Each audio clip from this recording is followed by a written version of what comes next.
కానీ పాఠశాలల్లో భాగవతం రామాయణం కోర్సులుగా పెడితే పిల్లలు బాగుపడతారండి. నైతికత ఇవన్నీ అలా అప్పుడైనా వస్తాయి. ఏం చెప్తున్నాడో చూడండి. మాతరం పితరం వృద్ధం భార్యాం సాధ్వీం సుతం శిశుం గురుం విప్రం ప్రపన్నంచ కల్పో బిభ్రత్స్వసన్ మృత. తల్లిని తండ్రిని సాధ్వి అయిన భార్యని తనపై ఆధారపడిన పుత్రుణ్ణి గురువుని విప్రుని ఆపదలో తన్ను శరణి వేడిన వాడిని ఎవడు విడిచిపెడతాడో వాడు బ్రతుకున్నా చచ్చిన వాడితో సమానము అంటున్నాడు కృష్ణ పరమాత్మ. ఈ మాట తాను అంటున్నాడు అంటే మనకు చెప్తున్నాడని. కృష్ణుని యొక్క ప్రవర్తన అంతా మనకు బోధే. ఈ విషయం చెప్పి మా కోసం మీరు ఇప్పుడు చెరసాల్లో ఎందుకున్నారు? మమ్మల్ని కాపాడుకోవడం కోసం అంతే కదా. ఈ రోజుల్లో ఎలాంటి పిల్లలు తయారయ్యారంటే మమ్మల్ని ఎవడ కనమన్నాడు, కన్న తర్వాత పోషించక చేస్తారా అనేటువంటి దౌర్భాగ్యులు ఉన్నటువంటి రోజులు వచ్చాం. ఇలాంటి సమయంలో కృష్ణుడు ఆడిన మాటల లోతు గ్రహించండి. కారాశాలల మా నిమిత్తము మిమున్ కంసుండు గారింపగా వారింపంగ సమర్థనల్ కలిగియున్ వారింపగా రాక నిష్కారుణ్యాత్ములమైన క్రూరుల మహాకౌటిల్య సంచారులన్ సారాతిక్షములార మమ్ము కొరతలు సైరించి రక్షింపరే. మేము క్రూరులం దుర్మార్గులం అని అంటున్నాడండి కృష్ణుడు. లేకపోతే 14 ఏళ్ళు మీ శుశ్రూష చేయలేదే, మా కోసం మీరు యాతనలు పడ్డారే, అలాంటి మమ్మల్ని క్షమించి స్వీకరించండి అన్నాడు కృష్ణ పరమాత్మ. ఆ మాట చెప్పిన తర్వాత వసుదేవుడు ఆనందంతో కృష్ణ ఆలింగనం చేసుకున్నాడు.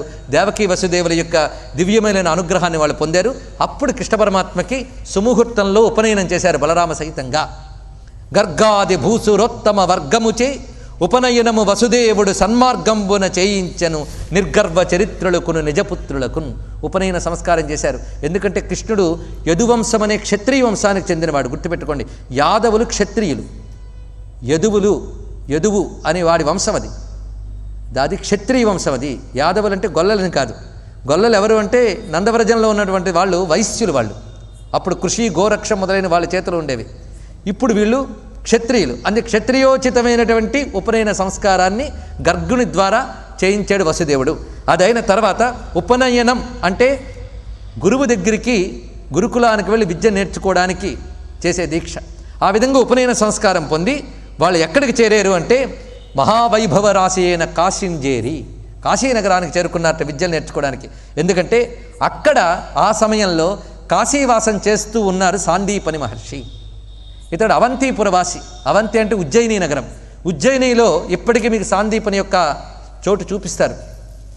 సాందీపని యొక్క ఆశ్రమం ఉంది అక్కడ ఇప్పటికీ కూడా. ఆ సాందీపని కొంతకాలం దీక్షగా కాశీలో ఉన్నారు. ఆయన కాశీలో ఉండగా వీళ్ళు విద్య నేర్చుకోవడానికి అక్కడికి వెళ్ళారు. అప్పుడు సాందీపని వీరికి విద్య నేర్పేటండి. మొత్తం 64 విద్యలు నేర్పారు.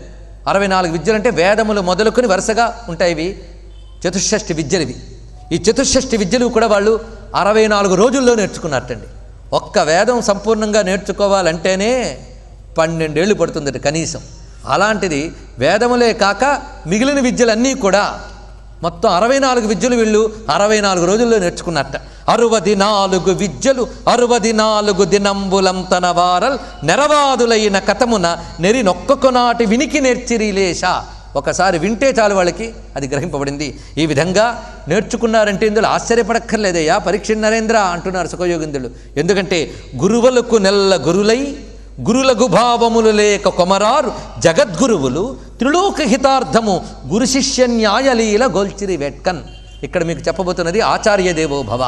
స్వామి తన యొక్క ధర్మాన్ని ఎలా చూపించాడు? పితృదేవోభవ మాతృదేవోభవ అయిపోయింది, ఇప్పుడు ఆచార్య దేవోభవ చూపిస్తున్నాడు ఇక్కడ.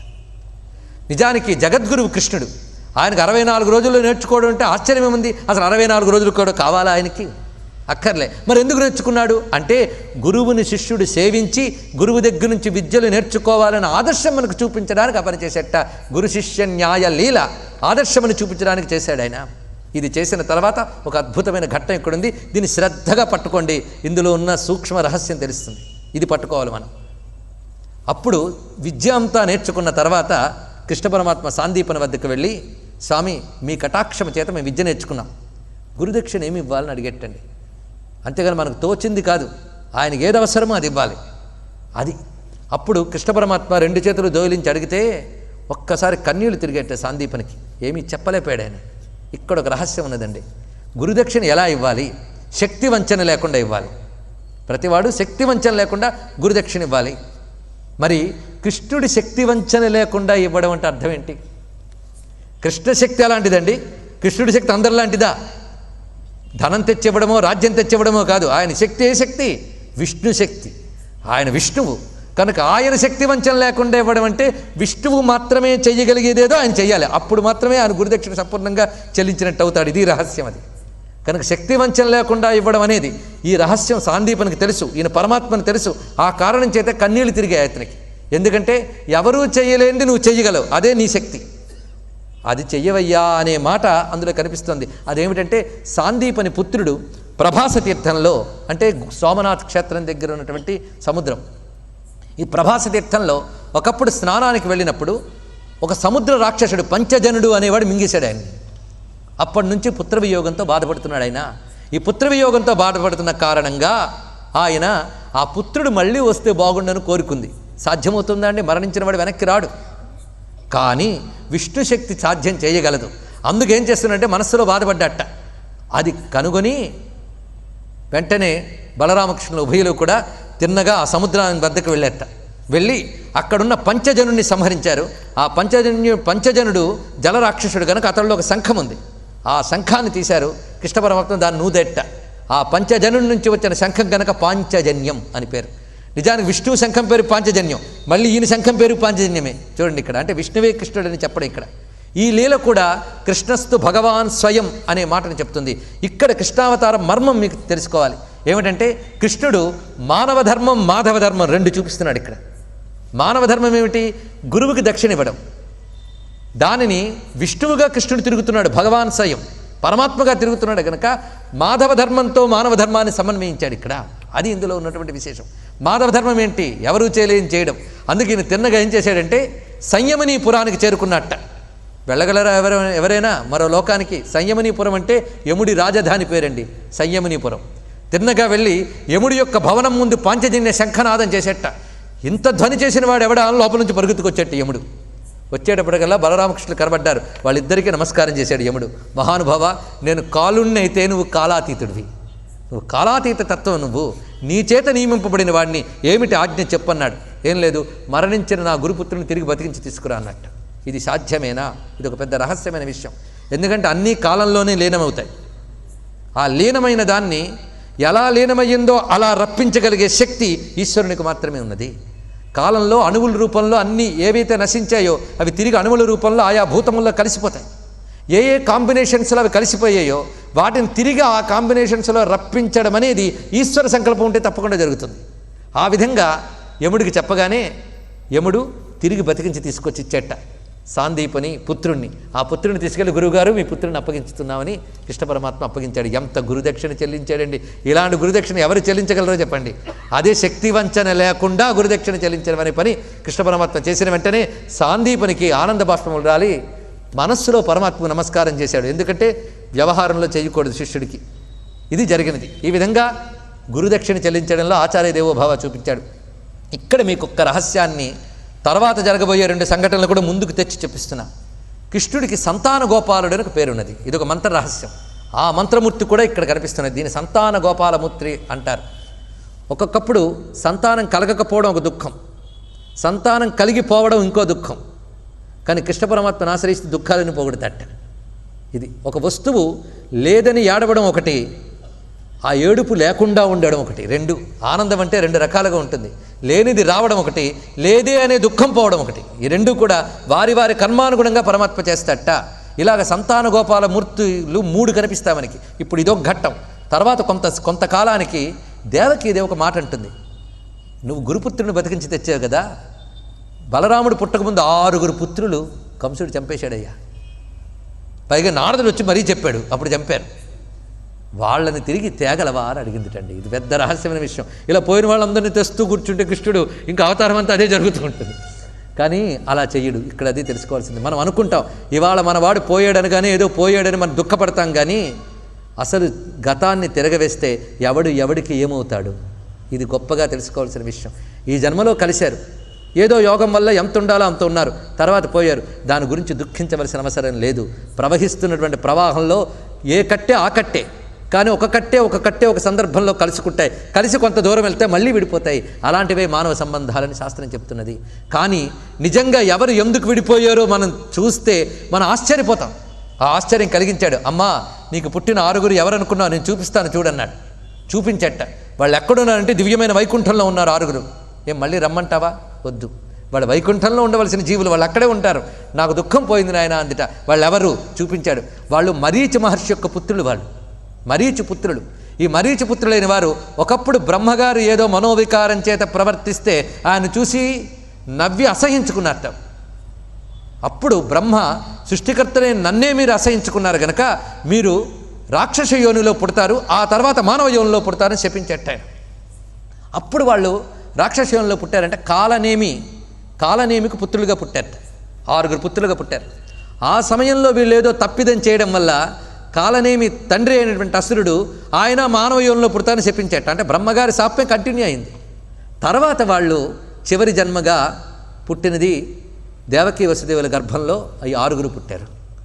వాళ్ళని కంసుడు సంహరించాడు. చిత్రం ఏంటంటే ఈ కంసుడు గత జన్మలో వాళ్ళకి తండ్రి.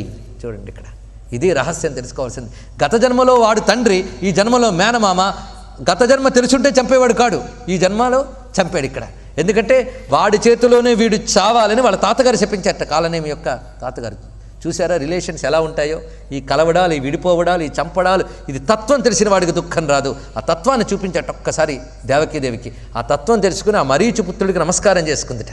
మళ్ళీ వాళ్ళు తిరిగి మరీచి పుత్రులుగానే మారిపోయారు ఈ ఉపాధి పోయిన వెంటనే. కనుక వారిని అనుగ్రహించాడు కృష్ణ పరమాత్మ.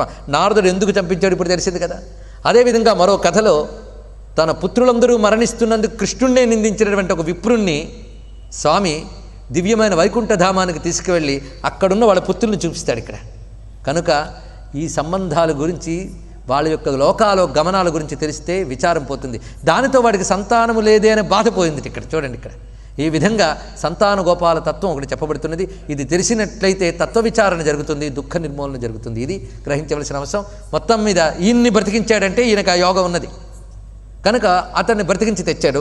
ఈ విధంగా స్వామి అనుగ్రహించిన తర్వాత అక్రూరుడి ఇంటికి వస్తానన్న మాట నిలబెట్టేటండి. ఆయన ఇంటికి వెళ్ళి ఆయన ఆతిథ్యమంతా తీసుకున్నాడు. ఈ లోపల ఉగ్రసేనుడిని పట్టం కట్టించాడు. చూడండి, ఉగ్రసేనుడు కంసుడి యొక్క తండ్రి. ఎందుకంటే యాదవులకు రాజ్యార్హత లేదు. రాజ్యం సంపాదించింది తానైనా తాను సింహాసనం మీద కూర్చోలేదు. తన వంశ మర్యాదను తను కాపాడాడు.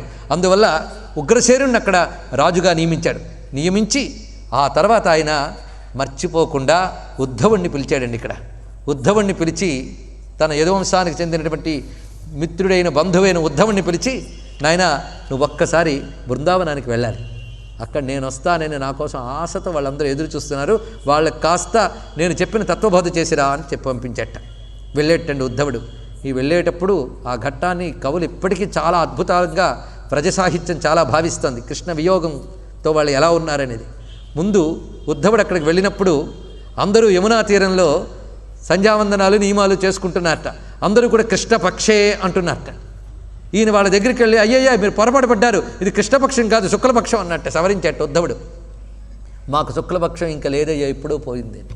కృష్ణుడు ఎప్పుడు బృందావనం నుంచి వెళ్ళిపోయాడో మాకు ఇంకా కృష్ణపక్షమే, మాకు చీకటి రాత్రులే, పున్నమి రాత్రులు లేవు అన్నట్టు వాళ్ళు. ఇంకో విషయంలో కూడా వాళ్ళు ఎప్పుడు కృష్ణపక్షమే వాళ్ళు. అది ఇందులో ధ్వని కృష్ణపక్షమే. ఈ విధంగా మాట్లాడిన తర్వాత సరే కానీ యశోదమ్మ ఇల్లు ఎక్కడా అని అడిగేటండి. ఇవన్నీ కూడా వ్రజ సాహిత్యంలో ఉన్న భావాలు మీకు చెప్తున్నవి. యశోదమ్మ ఇల్లు ఎక్కడా అంటే, యశోదమ్మ ఇల్ల యమునా నదికి పక్కన చూడు మరొక చిన్న పాయ ప్రవహిస్తుంది. ఈ పాయ ఎక్కడ పుట్టిందో అదే యశోదమ్మ ఇల్లు అన్నట్ట. ఏమిటి పాయ, ఏమిటి కాలువ అంటే ఇది యశోదమ్మ కన్నీటి కాలువ అని చెప్పారు ఇక్కడ. ఇవన్నీ కూడా కృష్ణ భక్తి యొక్క పారవశ్యాన్ని చెప్తున్న విషయం. మొత్తానికి నందుడు అక్కడికి వెళ్ళగా, మన ఉద్ధవుడు అక్కడికి చేరిన వెంటనే, నందుని ఇంటికి చేరిన వెంటనే నందుడు చక్కగా ఆహ్వానించాడు. ఎందుకంటే నందుడు అక్కడ చూశాడు, ఆయన చేత వీడ్కోలు పొందే ఇక్కడికి వచ్చారు వాళ్ళందరూ. అందుకు నందుడు ఉద్ధవుణ్ణి చక్కగా ఆదరించాడు. తర్వాత యశోదమ్మ వాళ్ళందరూ ఆర్తితో అడిగిన ప్రశ్నలకు సమాధానం చెప్పి, పరమాత్మ సర్వవ్యాపకుడు, మిమ్మల్ని విడిచిపెట్టి వెళ్ళలేదు. ఇక్కడ ఒక రహస్యం. ఆయన విడిచిపెట్టి వెళ్ళాడా అంటే, బృందావనం పరిత్యజ్య పాదమేకం నకచ్చతి అని ఒక మాట ఉన్నది. బృందావనాన్ని విడిచిపెట్టి ఒక అడుగు కూడా వేయనన్నట్ట పరమాత్మ. మరి వేసాడా అంటే సూక్ష్మ రూపంలో అక్కడ ఉన్నట్ట పరమాత్మ. ఇప్పుడు ఆ సూక్ష్మ రూపం రాధాదేవికి మాత్రమే దృశ్యమానం, మిగిలిన వారి యందు భావరూపంలో ఉన్నట్టు వాళ్ళందరి యందు. కనుకనే అతను ఆశ్చర్యపోతాడు. ఇప్పుడు కృష్ణుడు బృందావనాన్ని విడిచిపెట్టి చాలా కాలమైంది. అయినా వాళ్ళు ఆ కృష్ణానుభూతులు ఎలా ఉన్నారో ఆశ్చర్యపోతాడు. ఇదా భక్తి అంటే. ఆ గోపికలు ఆడుతున్న మాటలు, వాళ్ళ ఆర్తి చూసి ఆశ్చర్యచకితుడైపోతాడు. అసలు ప్రాతకాలంలో ఆ రాత్రి నిద్రపోయి పొద్దున్న లేచేటప్పటికల్లా ఆయన వినబడుతున్నది ఏంటంటే గోపికలందరూ చల్ల తరచుతున్న చప్పుట్టండి, అంటే చల్ల చిలుకుతున్న చప్పుడు. ఆ చల్ల చిలుకుతున్న చప్పుడుతో పాటు కృష్ణగానం వినబడుతుందట వాళ్ళకి, ఉద్ధవుడికి వినబడుతుందట. ఏంటి, గోపికలందరూ కృష్ణుడి పాటలు పాడుతున్నారు అంటే వాళ్ళకి పొద్దున లేచిన దగ్గర నుంచి రాత్రి శయనించే వరకు కృష్ణుడు తప్ప మరొక స్మరణ లేదు వాళ్ళకి, అంతా కృష్ణమయం. ఆఖరికి ఉద్ధవుడి దగ్గరకు వచ్చి దుఃఖంతో వాళ్ళు మాట్లాడింది కృష్ణుడి గురించే. అప్పుడు ఆశ్చర్యపోతాడు. సాధారణంగా ప్రేమలు అనేవి ఎలాగుంటాయంటే వస్తువు యొక్క సంయోగం ఉన్నంతకాలమే ప్రేమ ఉంటుంది.